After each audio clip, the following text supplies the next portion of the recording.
Man nevajadzēs 30 sekundes, lai raksturotu to katastrofu, ko es dzirdēju.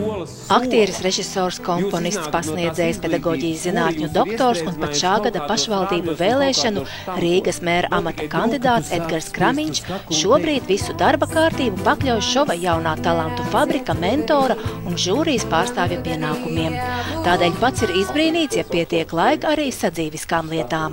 Šodien visi kolēģi bija ļoti izbrīnējušies, ka es pēkšņi ierados televīzijā Elijas ielā ar trako dienu maisiņiem. Un viss tās Kramiņš ar 4 trako dienu maisiņiem, ko tad esmu no rīta darījis.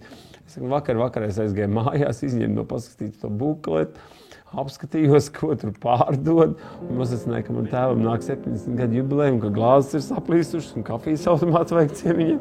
Uz viņa klasiskās un mūsdienu vokālās studijas harmoniju telpām tagad nāk arī no šova izbalsotie jaunie talanti, kuri cer uz atgriešanos.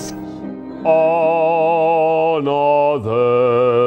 Nē, bet viņi var taisīt arī another. 1, 2, 3, 4. Another head hangs slowly. Child. Un viņš pasaka to, un tad tev ir miers. Nevis tā, ka tev tagad pasaka kaut ko tādu, ka tu tā kā īsti nesaproti līdz galam, kā tas bija domāts. Labāk tiešām, ka tev pasaka, tur tev tas nepareizi, vai tur tev kleitene tādā garumā un vizuālo novērtē. Es pateikšu tikai tās kļūdas, kas tev nāk klāt. Kontrolē seju, pats pavēru ekrānā. Visu laiku tev tā kā kaut kas piesmiedz. Edgars Kramiņš šovā un Edgars Kramiņš dzīvē ir 2 dažādi cilvēki. Tā uzskata Edgara dēls, kluba Baseins līdzīpašnieks Jēkabs Kramiņš. Lielākoties viņš nav tik bargs, tāpēc, ka talantu fabrikā tomēr viņš strādā, viņam ir tāds uzdevums vērtēt viņu, visi nevar vērtēt pa labam, citam vajag pa bargam, kā saka. Vienkārši aizrāda normālas lietas, diezgan tā, man jāsaka, kādreiz ir spēcīgi, un arī kādreiz ir vajadzīgs, lai mākslinieks paraudātu. Viņam ir jāparauda kādreiz pašam. Pie Edgara skoloties nāk arī audzēkņi, kura nesaista vai nedomā nākotnē saistīt savu dzīvi ar profesionālo skatuvi. Kā pedagogs iemācījies, ka es nekad neprasu viņu motivācijas. Tu nevar dabūt to zināt. Bērns nezina, pieaudz cilvēks zina savu motivāciju, bet viņš nesaka. Piemēram, neteiks viens vīrietis, ka viņš atnāk dziedāt, ka viņš grib nodziedāt romānu zem logas savai mīļotē. Viņš saka, viņam vajag un visu, un tur sagatavot un tā. Vairs jau nav tā, ka uz 8. martu viņam vajag gatavam būt, ja? Ieva dziedāt mācās sava prieka pēc pie Edgara jau 5. gadu, un pirmajās nodarbībās bijusi pārsteigta, ka pie dziedāšanas tā arī nav tikusi.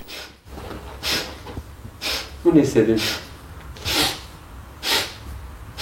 Viņš ir ļoti labs, viņš ir prasīgs, viņš mēģina no tevis dabūt ārā to, kas tev varbūt reizēm liekas neiespējami, bet ja viņš zina, ka būs, tad būs. Tā ir skalām.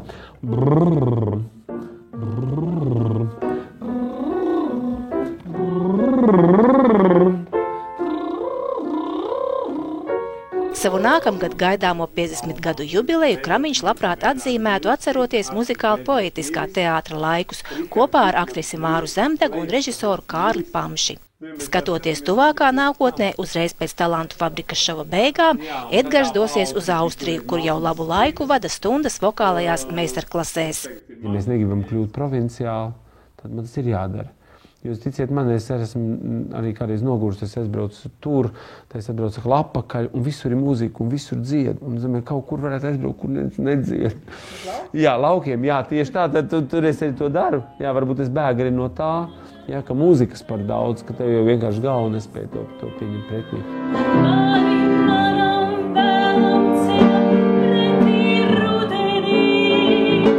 Jana Vītoliņa, Aigars Ulmanis, Bez tabu.